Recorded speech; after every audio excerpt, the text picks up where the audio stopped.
오늘 우리가 읽은 하나님의 말씀은 하나님께서 에스겔에게 주신 예루살렘 성전에 대한 꿈의 이야기입니다.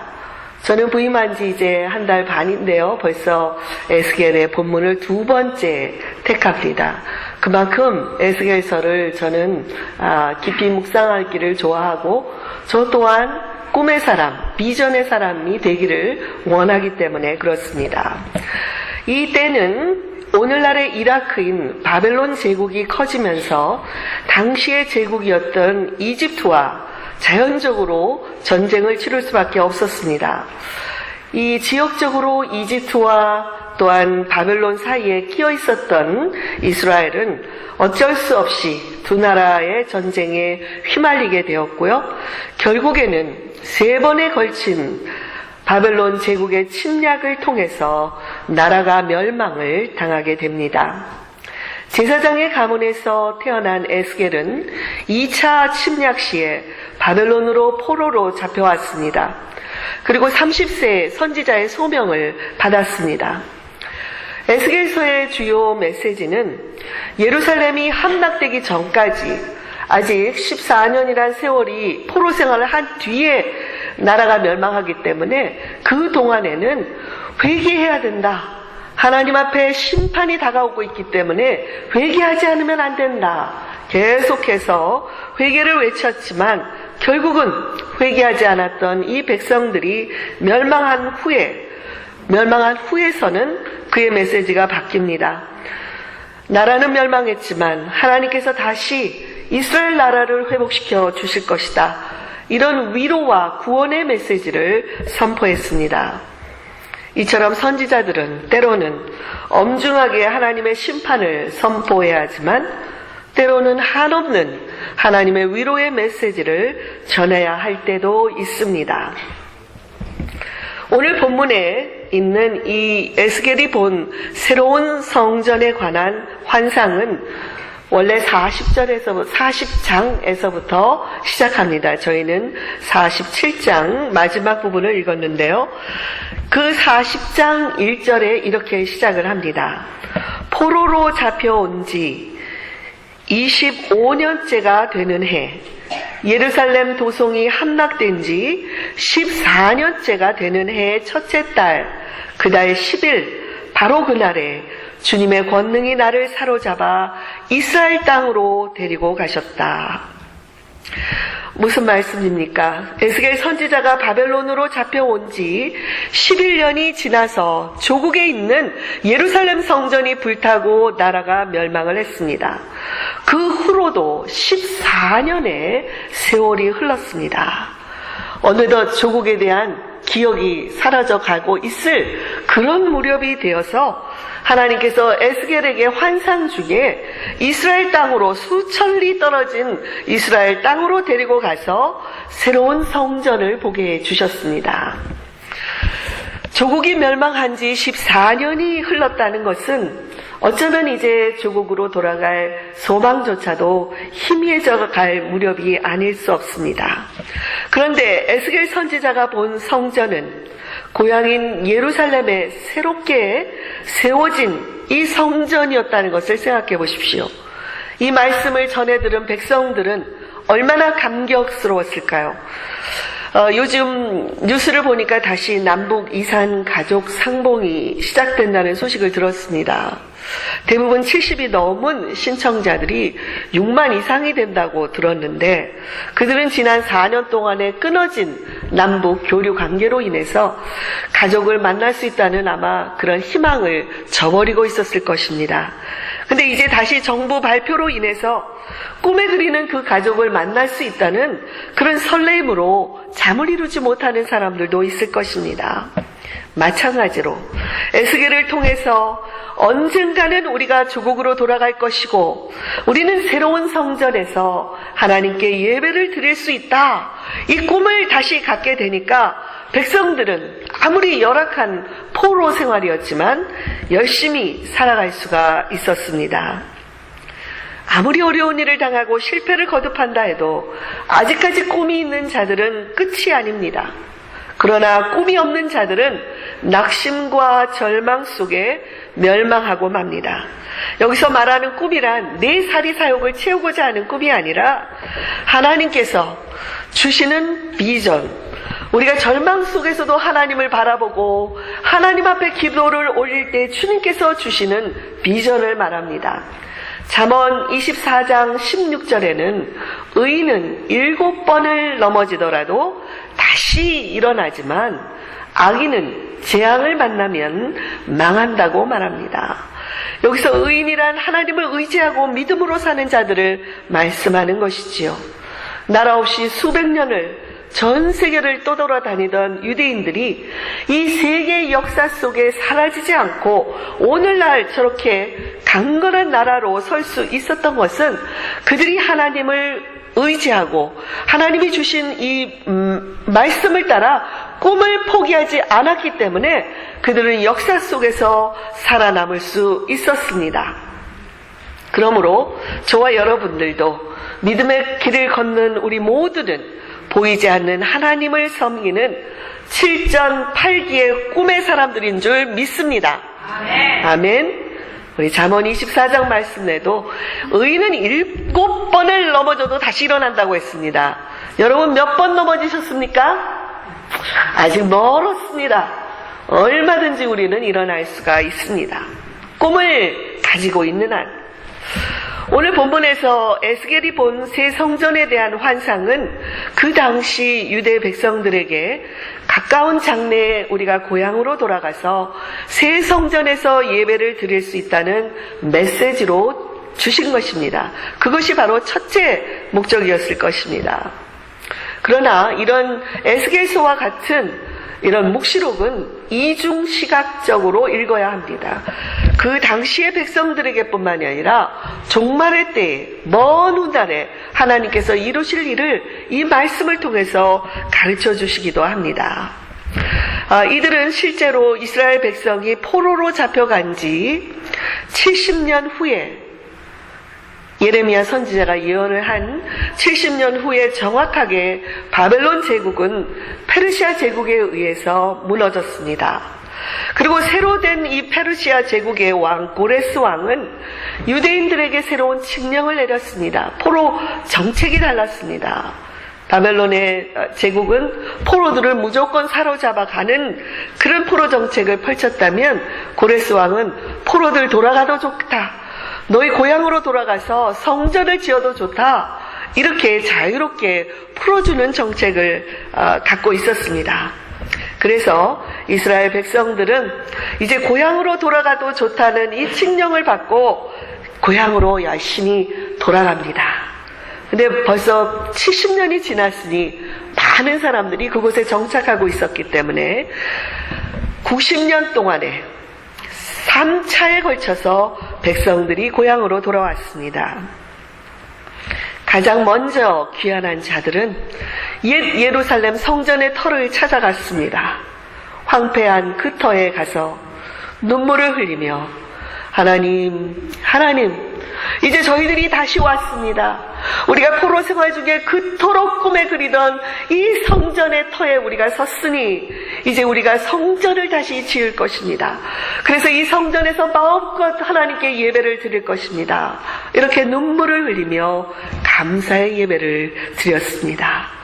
그리고 BC 516년 그들이 성전 건축을 시작한 지 20년 후에 하나님께 새 성전을 봉헌해 드릴 수가 있었습니다. 일명 총독의 이름을 따서 수룹바벨 성전이다 이렇게 우리가 부르는데요. 이 성전은 얼마나 이 백성들에게 꿈에 그리던 성전이었을까요? 그러나 여러분, 이 성전도 영원한 것은 아니었습니다.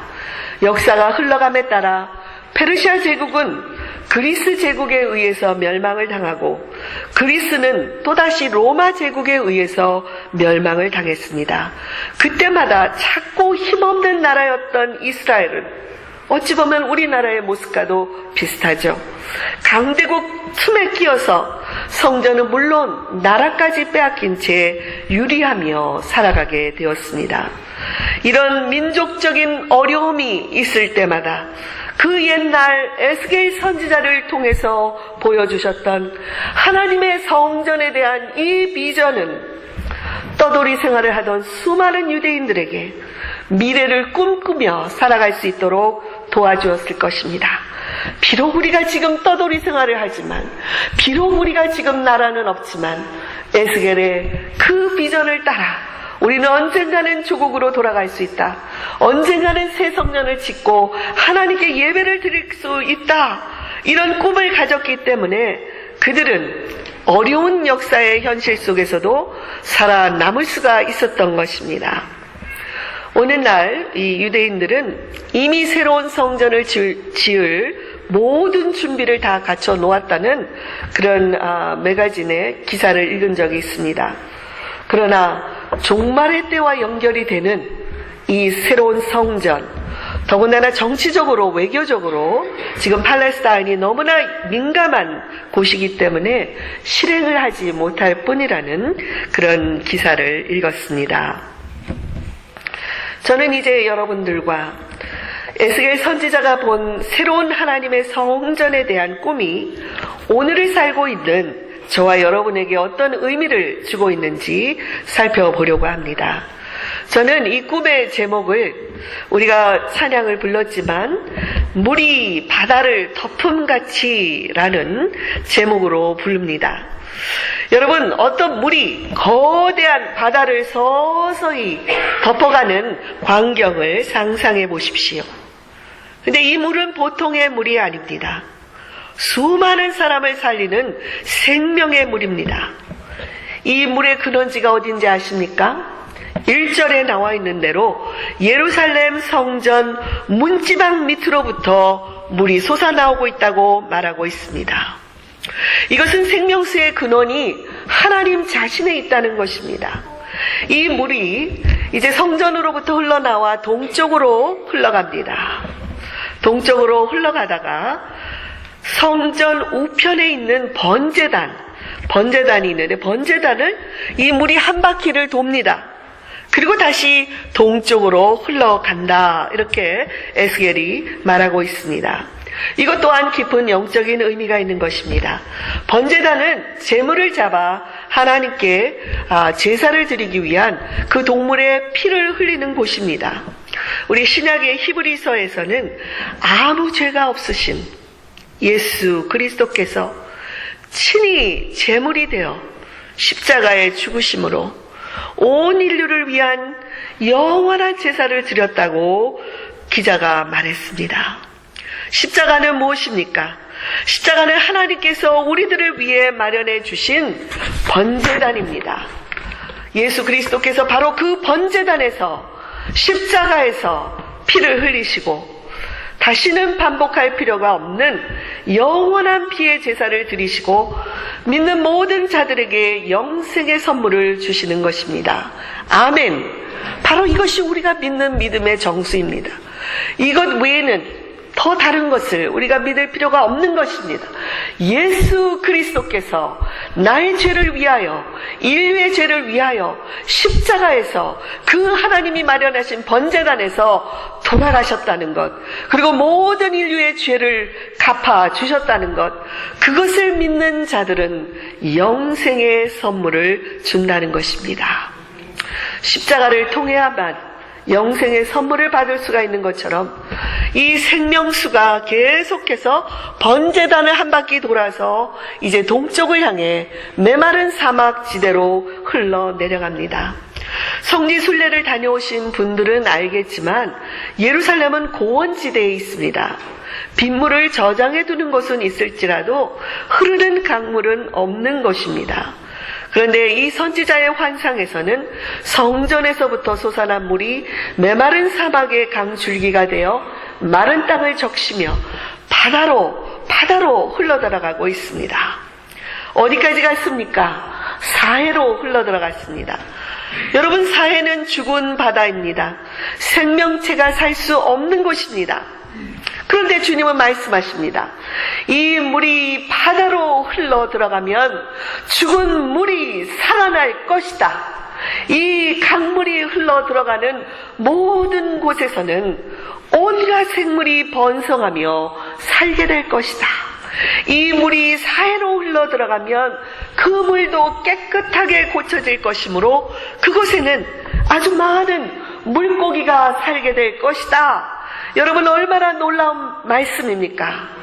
이 생명의 물이 흘러 들어가는 곳마다 죽은 생명들이 다시 살아나고 더러워서 먹을 수 없던 물도 다시 깨끗하게 고침을 받게 되고 그곳에 물고기들이 살게 된다는 것을 상상해 보십시오.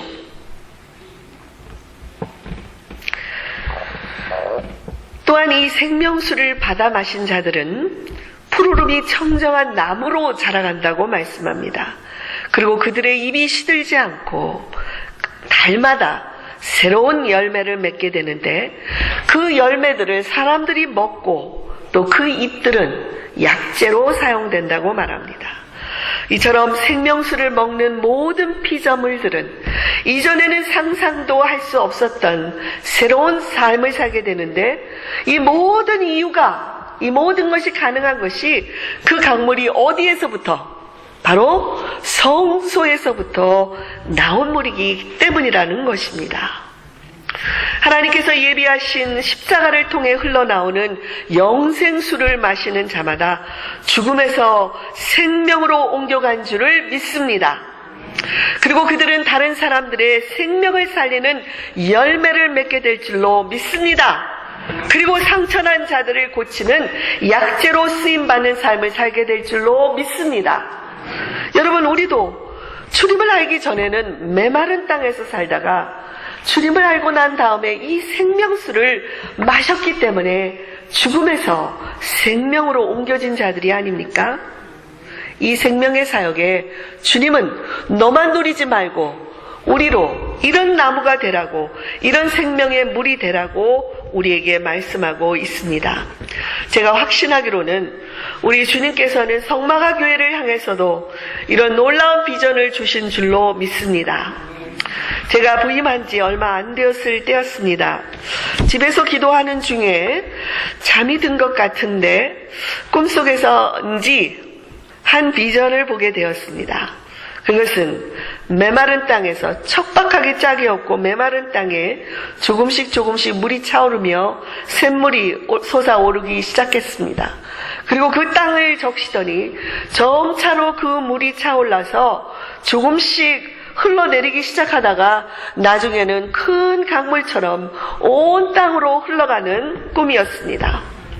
꿈을 깬 후에 심상치 않다, 그렇게 생각해요. 저도 꿈을 잘 꾸는 사람이 아니지만 저희 남편을 벌떡 찾아가서 내가 분명히 잠을 잤지? 내가 깨 있었어?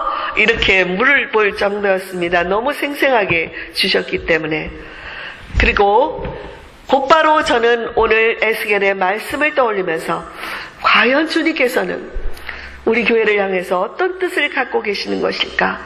하나님이 하실 일이 있다는 그런 메시지로 받고 마음 깊이 새기게 되었습니다. 누가 뭐라 해도 저는 그 꿈을 믿습니다. 하나님이 이루어질 수 있도록 도와주실 것입니다. 여러분, 저와 함께 이 꿈을 꾸지 않으시겠습니까? 그러기 위해서는 우리 자신이 먼저 이 생명수를 받아 마셔야 합니다. 내가 먼저 구원의 확신이 있어야 하고 은혜 가운데 있어야 다른 사람들을 향해서 손을 뻗칠 수 있지 않겠습니까?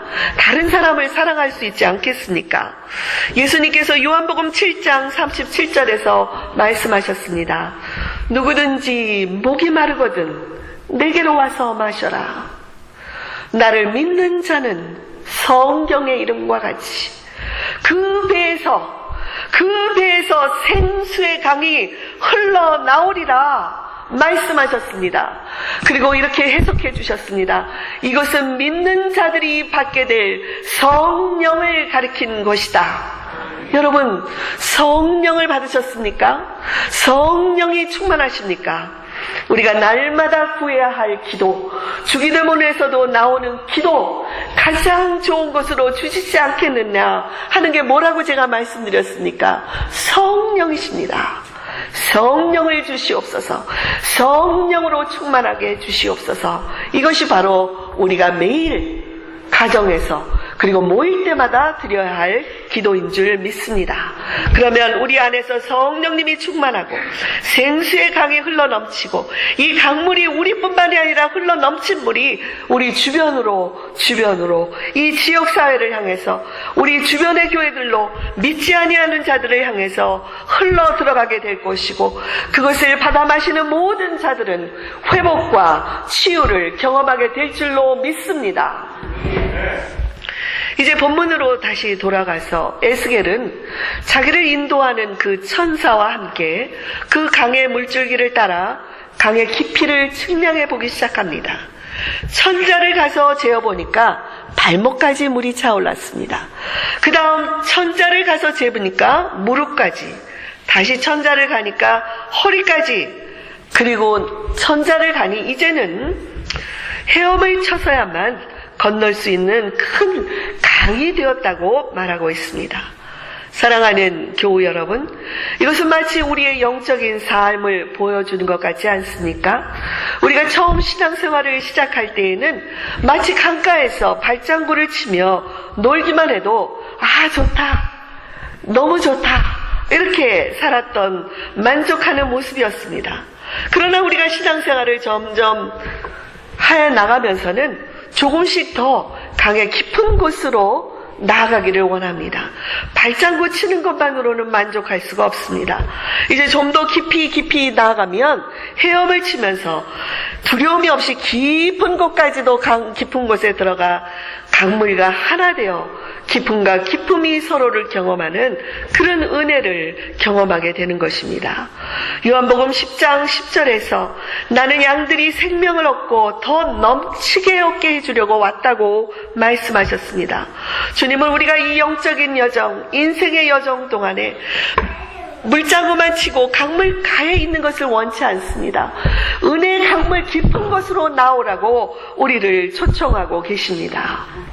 이런 초청이 어떤 모습으로 다가오는지 아십니까? 좋은 것으로 다가오지 않는 경우가 더 많이 있다는 것을 생각해 보십시오. 어떨 때는 어렵고 힘든 일, 우리 장로님도 기도해 주셨지만 건강의 문제, 재정 문제, 자녀 문제, 직장 문제, 이런 여러 문제들이 마치 주기적으로 우리 인생의 어려움으로 찾아오는 것 같습니다. 그러나 기억하시기 바랍니다. 이 모든 환경을 통해서 우리는 주님을 더 깊이 경험하게 될 것입니다. 성령의 은혜로 하나님을 더 의지하는 법을 배우게 될 것입니다. 말씀도 더 깊이 깨닫고 기도 생활도 더 깊이 하게 되는 것입니다. 제가 이 말씀을 묵상할 때마다 떠오르는 이야기가 있습니다.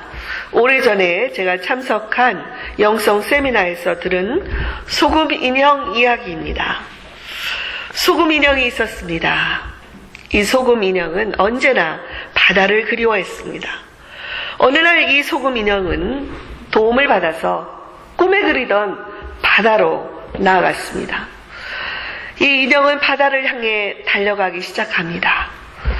너무나 그리워한 나머지 한 걸음 한 걸음 그가 달려갈 때에 파도가 철썩이며 그에게 다가옵니다. 철썩이며 파도가 다가오자 이 소금 인형의 발목이 잘라져 나갔습니다. 너무나 아팠지만 너무 그리워한 이 바다, 도저히 뛰어나가지 않으면 견딜 수 없을 것 같았습니다. 그래서 개의치 않고 더 깊은 곳으로 나아갑니다. 파도가 철썩 다가옵니다. 이제는 소금 인형의 무릎을 치는 순간 무릎까지 잘라져 나갔습니다. 다시 파도가 철썩 소금 인형의 허리를 치는 순간 그의 허리도 잘라져 나갔습니다. 파도가 다시 철썩 소금 인형의 목을 치는 순간 소금 인형은 목까지도 잘라져 나갔습니다.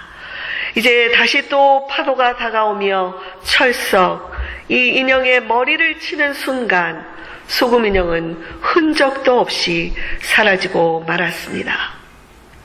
그런데 여러분, 바로 그 순간 소금 인형은 깨달았습니다. 맞아, 바로 내가 바다야. 나와 바다는 하나가 되었다. 이렇게 고백할 수가 있었습니다. 소금 인형이 바다를 그리워하듯 목마른 사슴이 시냇물을 그리워하듯 우리의 영혼은 우리의 근원 되신 하나님을 목말라 합니다. 우리는 하나님의 형상으로 지음받고 하나님의 숨으로 지음을 받았기 때문입니다. 그래서 우리는 하나님과 하나 되기를 늘 갈망하며 살아가는 것입니다. 주님은 우리에게 말씀합니다. 이 생명수를 마신 저와 여러분에게 이제는 이 강물로 들어오라.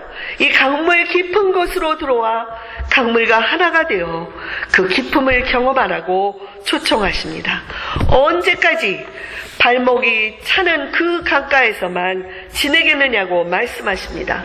무릎도 허리도 가슴도 목도 아니 전 존재가 강물 깊은 곳으로 들어가 하나님이 주시는 영적인 기쁨을 경험할 수 있는 은혜가 저희 온 교우들에게 임하기를 간절히 축원드립니다. 새벽기도에 열심히 나오시는 한 권사님께서 제게 들려주신 말씀인데요. 제가 이 자리에서 나누어도 좋을 것 같아서 나눕니다.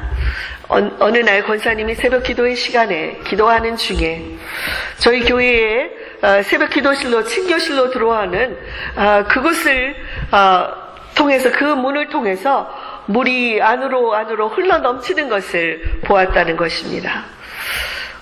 이게 무슨 뜻입니까? 저한테 말씀하셔서 권사님 좋은 것입니다. 하나님께서 우리 교회를 축복해 주신다는 뜻입니다. 그렇게 말씀드렸더니 권사님은 한 가지 아쉬운 것은 제가 그 물속에 들어가 좀 발로 밟으며 뛰어놀지 못한 것이 아쉬워요. 이렇게 말씀을 하시더라고요. 저는 권사님이 보신 그 물이 점점 깊어지면서 어느덧 피조 다니는 권사님이 강물 한복판으로 나가서 강의 기쁨을 경험하는 그런 은혜를 받게 되기를 마음에 그렸습니다. 여러분, 누가 어떤 꿈을 꾸었느냐가 중요한 것이 아닙니다. 주님이 우리 교회를 향해서 이런 비전을 주셨다는 것이 저는 감사할 뿐입니다. 중요한 것은 우리 가운데 아직까지 이 생명수를 받아 마시지 않는 분이 있다면 주님이 주시는 생명수의 물을 받아 마시기 위해서 마음을 열고 결단하시기 바랍니다. 이제까지 내 모습이 얼마나 주님 보시기에 메마르게 살아왔는지를 보시고 목마른 자에게 주시는 생명의 물을 받아 마실 수 있으면 좋겠습니다. 오늘 본문 11절에서 말씀했습니다. 그러나 사해의 진펄과 개펄은 깨끗하게 고쳐지지 않고 계속 소금에 절여 있을 것이다. 모든 사람들이 다 생명수를 마시는 것은 아닙니다. 사해까지도 깨끗이 고쳐주시는 생명수의 물이지만 이 초청에 응하는 자들만이 고침을 받을 수 있는 것입니다. 잔치를 벌여놓았으나 그 초청에 응하는 사람들은 자신의 자유의사에 딸려 있다는 것입니다. 주님이 주시는 이 기회의 문이 활짝 열려 있을 동안에 우리 모두 이 생명수 물을 받아 마십시다. 또한 강물의 기쁨을 향해 나아가십시다. 그렇다면 하나님께서 저와 여러분에게 한없는 생명수의 은총을 베풀어 주실 것입니다. 아픈 자들을 만져주시고 치유하여 주시고 이 생명의 물을 마음껏 마시게 해주실 것입니다. 마음이 상한 자들을 고쳐주시고 회복시켜 주실 것입니다. 영적으로 연약한 자들을 이 생명수를 통해서 회복시켜 주시고 충만하신 은혜를 경험하도록 인도해 주실 것입니다. 이 시간 강물의 깊은 곳으로 오라고 초청하시는 주님께 용기를 내어 마음의 결단을 내리지 않으시겠습니까? 이제 저와 함께 기도하시며 우리 주님께 고백하십시다. 기도하시겠습니다.